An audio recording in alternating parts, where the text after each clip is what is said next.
ළමයිනේ මට නම් අද අච්චි අම්මලා ගෙදර එන්න හම්බෙන්නේ කන්නේ මේ මොකද කියනවා නම් මගේ ඔෆිස් එකේ වැඩ වගේක් තියෙනවා ඒකට නේ මං ඔයාලා වෙක්කන් ආවේ ඔයාලා අච්චියා ගෙදර ඉන්න මං එන්නම් බලලා යන්න එහෙම බැරි වුණත් එකපාරම එන්නම් ඔයාලා වෙක්කන් යන්න හා තාත්තා කමන්නේ අපි ඉන්නම්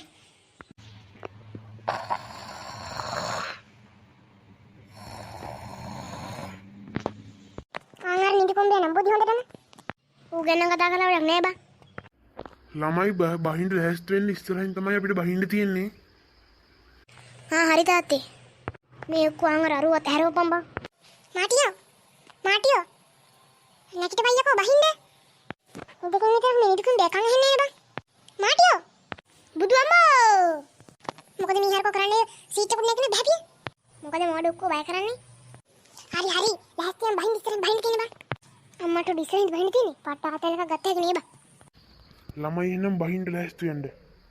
ළමයිනේ එහෙනම් ඔයාලා යන්න මට දැන් පරක්කු වෙනවා. හා හරි තාත්තේ. ඒ මාර බඩකිනී බං. ඔය ඉස්සරහ කඩෙන් තේ එකක් බීලා යමු එහෙනම්.